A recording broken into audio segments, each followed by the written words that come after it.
Alhamdulillah, pada kesempatan hari ini saya akan menerangkan bagaimana materi pendidikan agama Islam kelas 7 yang berhubungan dengan bab 1, yaitu bab 1 adalah lebih dekat dengan Allah Subhanahu wa Ta'ala yang sangat indah namanya. Sebelum nanti kita melanjutkan ke bab 1, saya himbau untuk kalian anak-anak kelas 7 semuanya, itu jangan lupa ketika kalian melihat video ini harus membuka buku paket kalian. Fungsinya apa? Selain kalian untuk melihat video, nanti akan bisa membaca buku paket kalian sendiri. Karena kalau kalian hanya melihat video ini, nanti tidak bisa memahami secara kepenuhannya. Untuk itu saya harapkan kalian sebagai kelas 7 untuk bisa aktif dalam belajar, terutama dalam belajar via daring pada siang hari ini. Oke. Bab 1 yaitu tentang lebih dekat dengan Allah yang sangat indah namanya. Poin A itu iman kepada Allah, yang artinya adalah pengertian iman kepada Allah berasal dari kata bahasa Arab yang bermakna percaya. Iman itu secara bahasa, secara leksikologi itu artinya percaya. Jadi apapun yang ada di sini, bahasa Arab itu banyak menjadi bahasa-bahasa serapan di Indonesia. Contohnya ini, iman itu secara bahasa Arab, bahasa Indonesianya adalah percaya, itu ya. Kemudian secara istilah adalah percaya kepada Allah dengan sepenuh hati, diucapkan dengan lisan dan diamalkan dalam perbuatan sehari-hari. Jadi iman itu ada klasifikasinya. Banyak sekali orang-orang itu mempunyai anggapan bahwasanya iman itu hanya sekedar percaya, tapi jangan seperti itu. Harus apa? Harus dengan percaya kepada Allah, diucapkan dengan lisan dan kemudian diamalkan dalam perbuatan sehari-hari. Oke, next. Dalam surat An-Nisa ayat 132 disebutkan, yaitu Bismillahirrahmanirrahim, ya ayyuhalladzina amanu billahi wa rasulihi wal kitabil ladzi nazzala ala rasulihi wal kitabil ladzi unzila min qabl wa may yakfur billahi wa malaikatihi wa kutubihi wa rusulihi wal yawmil akhir faqad dhalla dhalalan ba'ida. Jadi iman kepada Allah itu sudah dijelaskan dalam Al-Quran. Melalui apa? Melalui surat An-Nisa ayat 136, yang artinya, wahai orang-orang yang beriman, tetaplah beriman kepada Allah dan Rasul-Nya, dan kepada kitab Allah yang diturunkan kepada Rasul-Nya, serta kitab Allah yang diturunkan sebelumnya. Barang siapa yang kafir kepada Allah, malaikat dan kitabnya serta Rasul-Nya, maka sesungguhnya orang itu telah sesat di sejauh-jauh jalannya. Next. Okay. Yang kedua, tadi kan yang pertama mengenai pengertian iman. Yang kedua sekarang itu mengenal Allah Subhanahu wa Ta'ala. Mengenal Allah itu mempunyai 4 cara, ya. Jadi bagaimana cara kita bisa mengimani atau bisa percaya kepada Allah itu ada cara-caranya, yaitu yang pertama mengenal wujud Allah Subhanahu wa Ta'ala. Maksudnya adalah mengenal wujud Allah berarti meyakini bahwa Allah itu ada. Adanya makhluk-makhluk di semesta alam ini menunjukkan bahwa ada zat yang menciptakan, yaitu Allah. Jadi bagaimana cara kita mengimani Allah?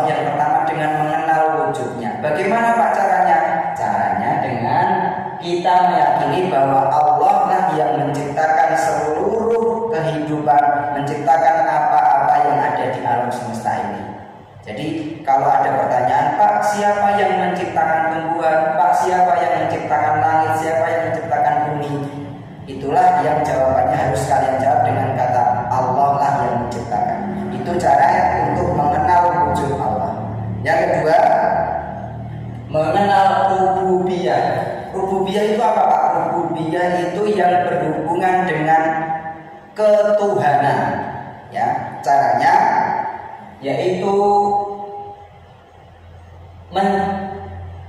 meyakini bahwa Allah adalah pencipta alam beserta isinya. Dia berkuasa atas segala sesuatu serta zat yang mengatur dan mengendalikan semua makhluknya. Semua itu menunjukkan kekuasaan dan kebesarannya. Mengenal rububiyah itu artinya meyakini bahwa kalian semua itu harus meyakini bahwa Allah adalah zat yang berkuasa di alam semesta ini.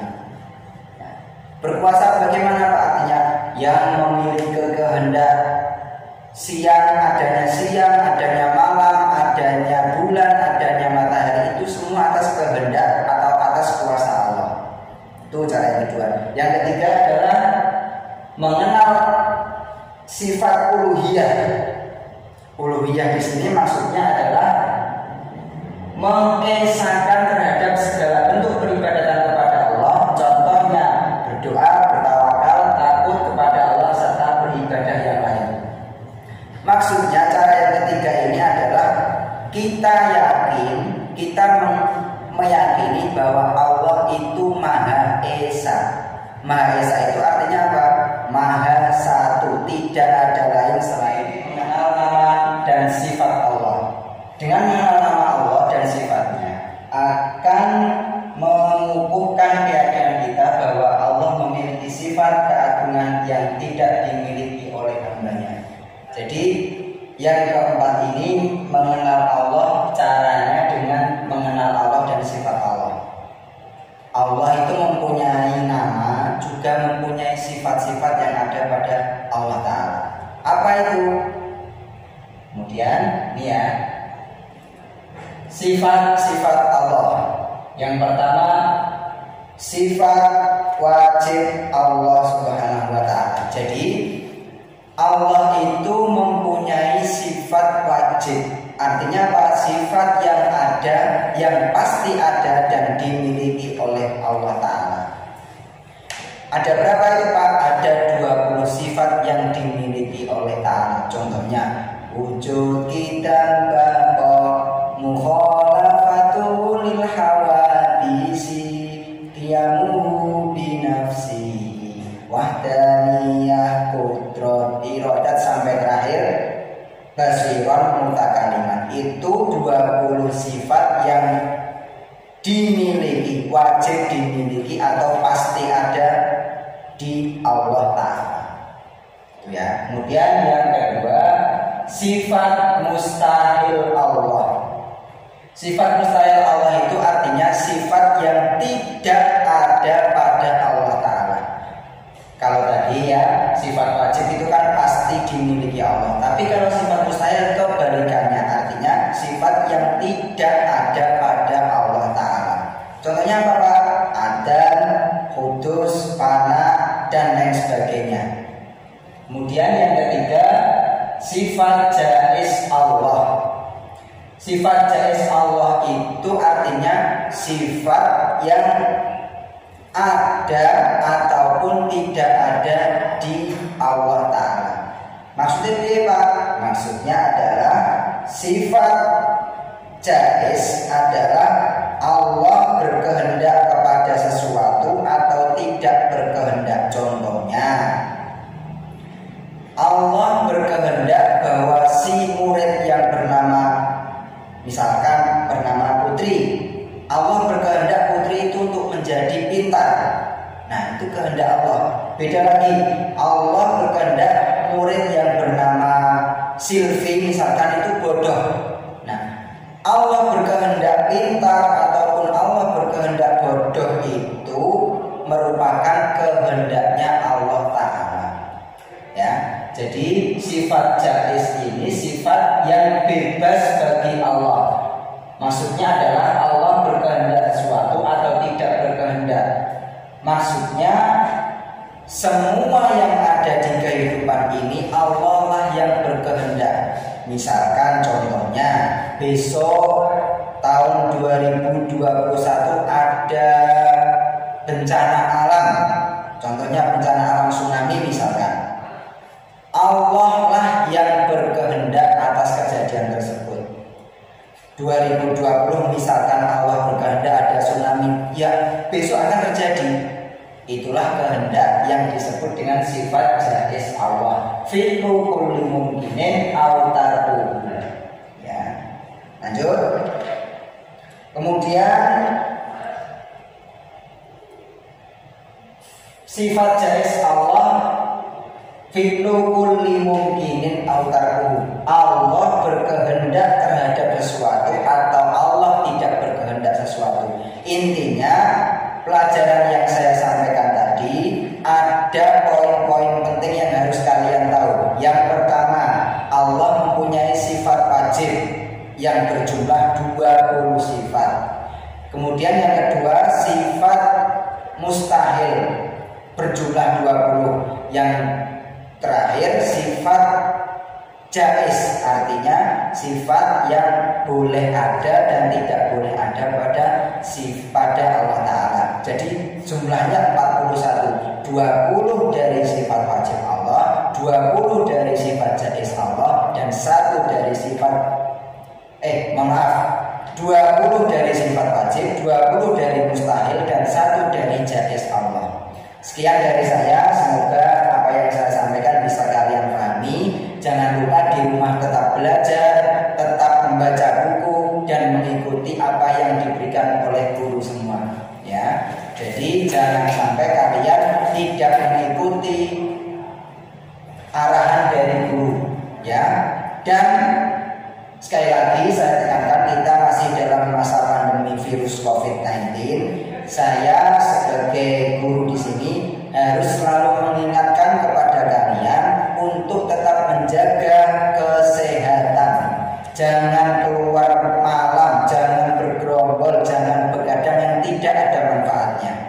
Tetap di rumah menjaga kesehatan, pola makan dijaga, pola tidur dijaga. Jangan sampai kalian mengabaikan protokol-protokol kesehatan. Kalau kalian ingin keluar rumah, misalkan mau kemana gitu yang manfaat, jangan lupa selalu memakai masker ya. Mohon maaf saya tidak memakai masker karena ini masih di ruang kelas, Bapak. Nanti kalau kalian pengen keluar ke rumah, jangan sampai keluar tanpa masker. Setelah keluar, nanti setelah sampai rumah harus cuci tangan, menjaga kesehatan minimal dari kita sendiri untuk menjaga kesehatan. Karena kita yakin bahwa Indonesia pasti akan bisa melawan dan mencegah virus corona. Sekian dari saya.